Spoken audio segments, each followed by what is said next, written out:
Hello everyone. So today I'm going to work on this attack using different animations and turning towards the character that I attack. So here if I stand, so I am going to attack this character, but my initial rotation is like this. We are not exactly looking at our target, but rather we are looking the target is in my right side. But if I attack, my character automatically turns to the closest enemy, and my attack animation is doing from right to left, so that this action matches the location of the enemy.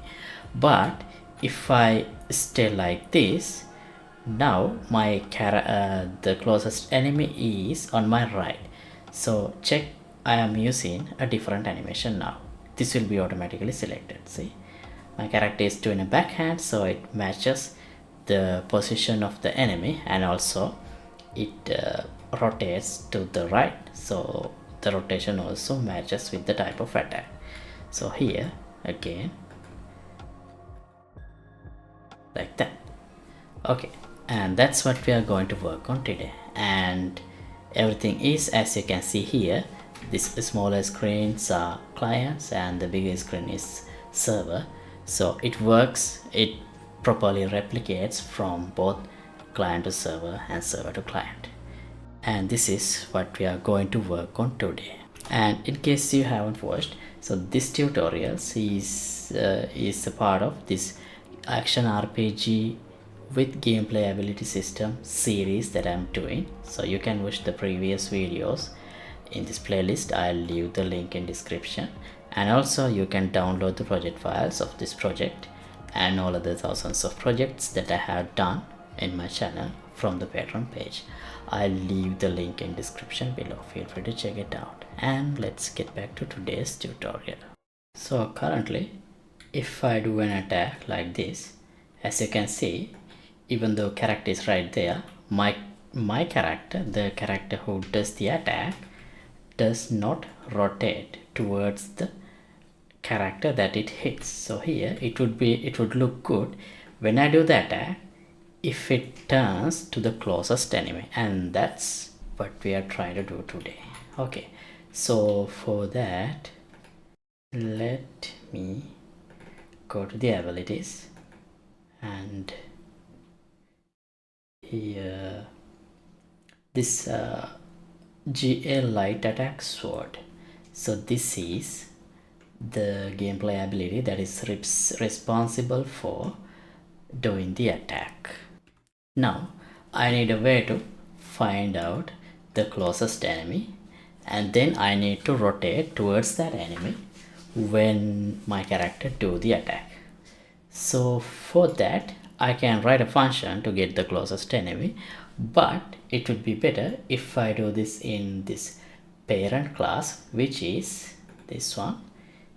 It is also a gameplay ability. Here I have defined some common functions that I need for other gameplay abilities. So here I'll add a function, get closest enemy, and here I can get actors, no, overlapping, no, there is a function sphere overlap actors. Okay, this is function. Now here the sphere position is get avatar actor from actor info, then I can access get actor location. So we only need to get the actors around my character, so that's why I access the actor. But when I get the closest actor, I should give priority to the enemies in front of me. So therefore I'll get actor forward vector and multiply this by some value, let's say something like 50. So if I add this actor location and this one together, we will get a point in front of the character. then I'll use that as the sphere position. And when we consider overlapping actors, I think it would be better to have something like maybe not 100, let's say 300. Let's get characters within a 300 unit radius.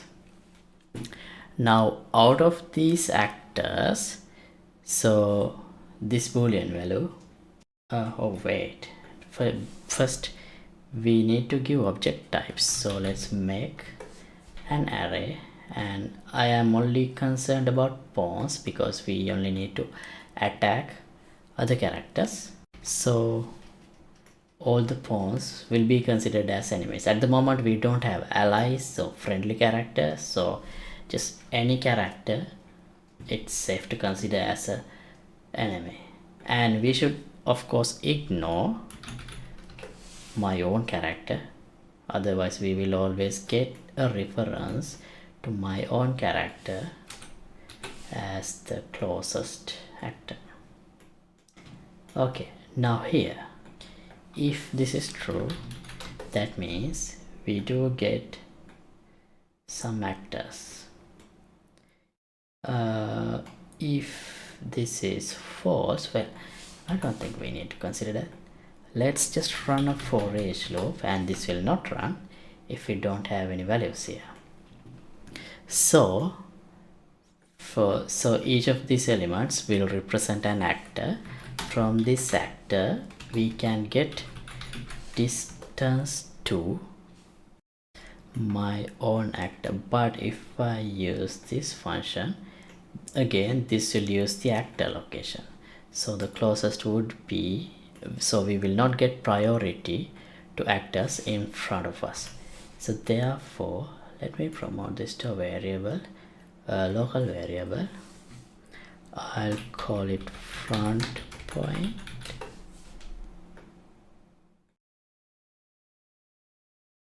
Yeah, and then from here we can get actor location, and also we can access front point and calculate distance from front point this to this actor location. And then so let's have another local variable, closest distance. This should be a float. And I'll make the initial value a big value, so that whatever the first distance we calculate would be less than this value. So if this value is less than the closest distance, that means we have a new closest actor. So we can set closest distance with this value, and also we can promote this actor as the closest enemy.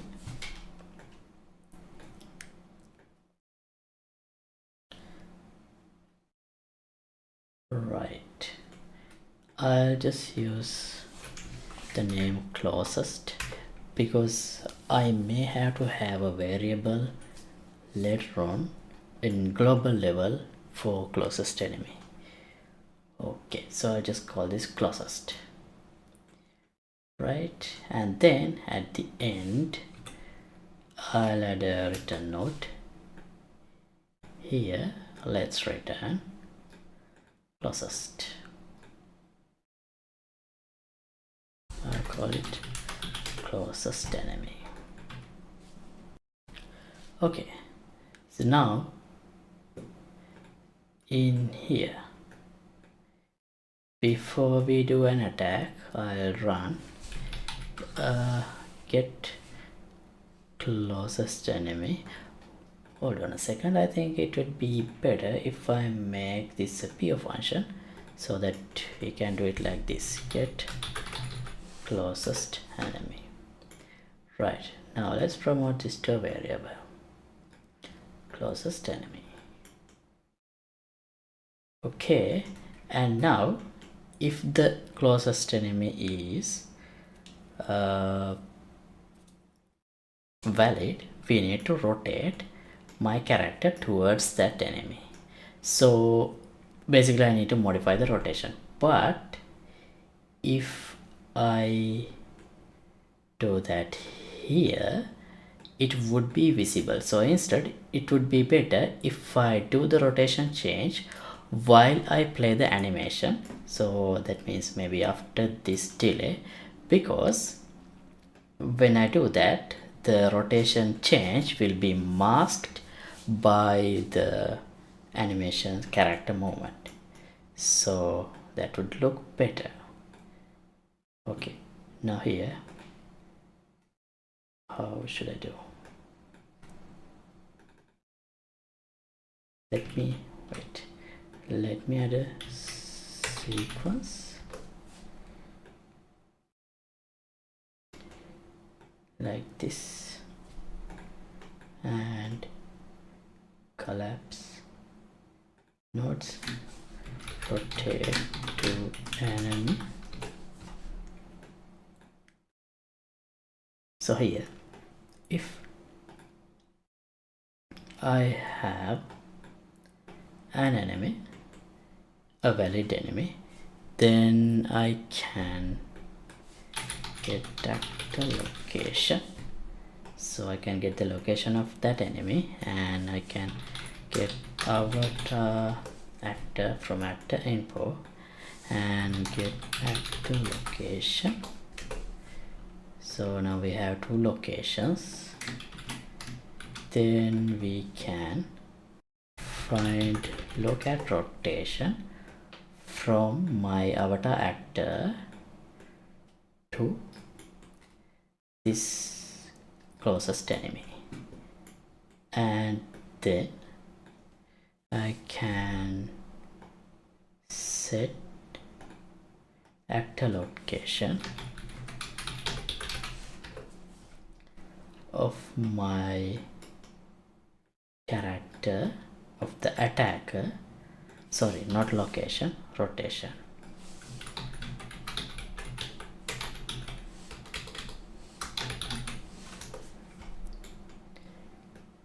I can set that the rotation of the attacker with this new rotation. So to be on safe side, I will only connect yo, because I don't want to tilt or have any roll to the character. Alright, now let's test.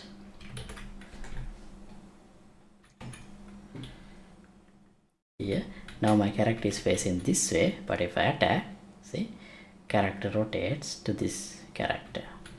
If I go here, see, still attacker rotates this way.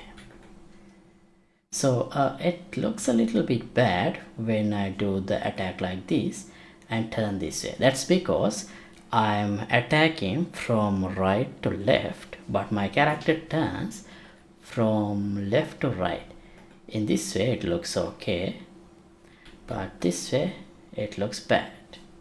So I think it would be better, it would look better if I have a different animation, some animation that I do the attack from left to right when the character is in my right side, and when the target is on the left side, I should do an attack that do from right to left.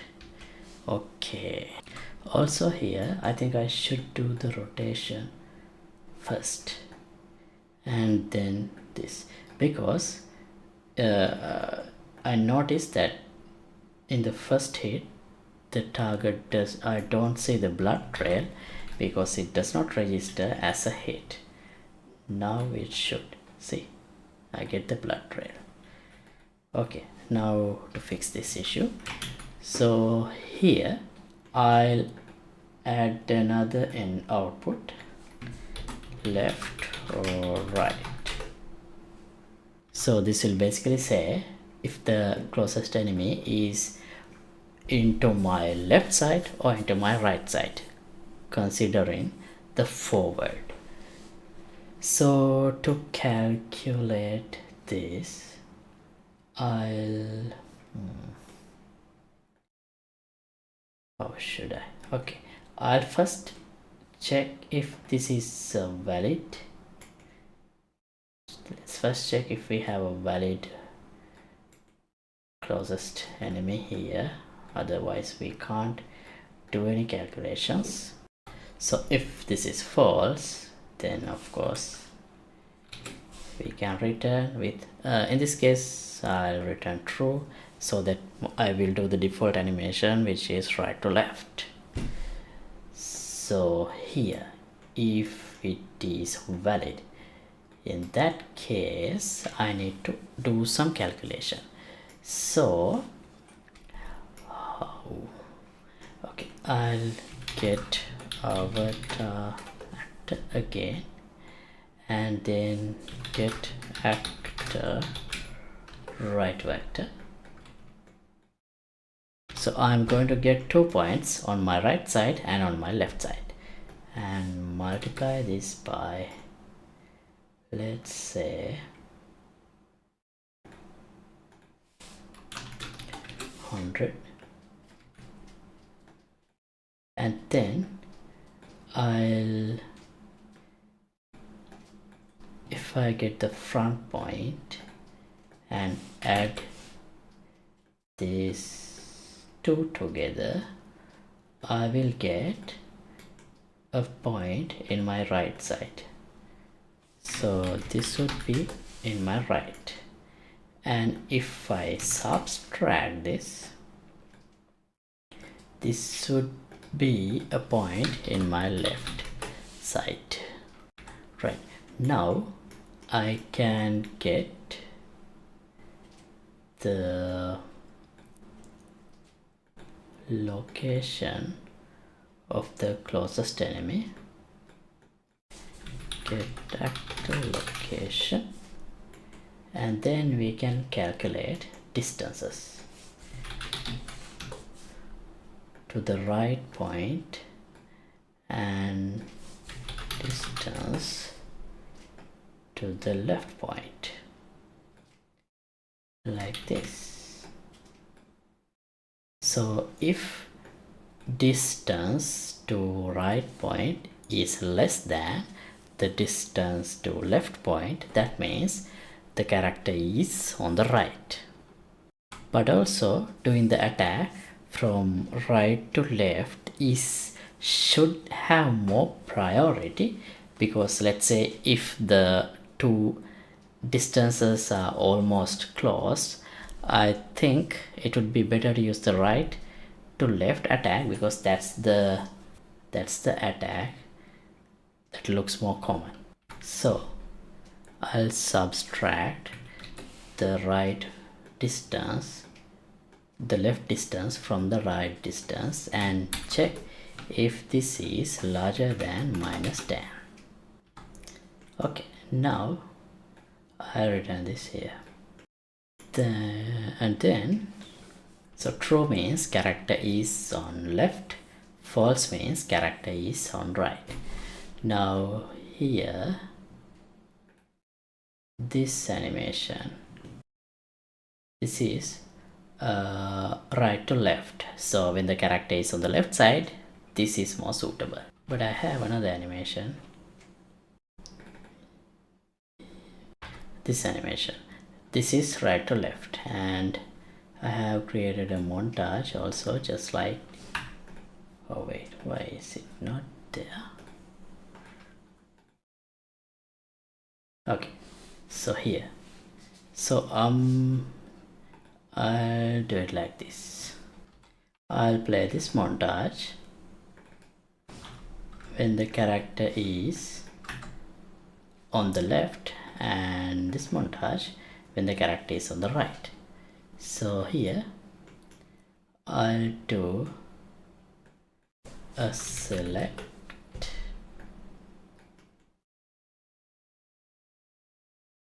and the montage.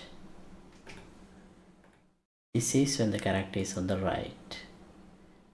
That would means false. And this when the character is on left. Oh, that should mean true. This is false. Okay, now let's test.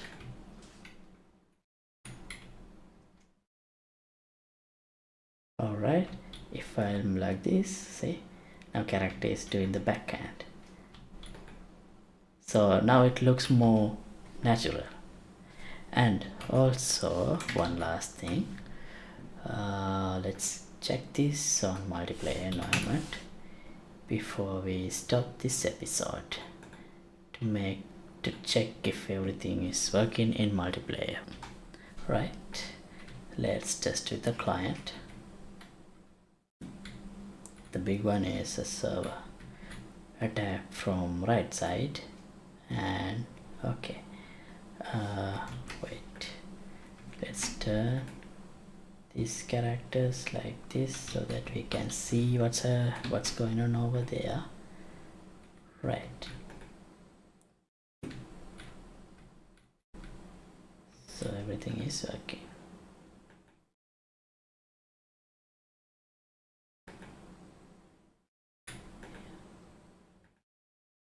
Alright, great, replication works.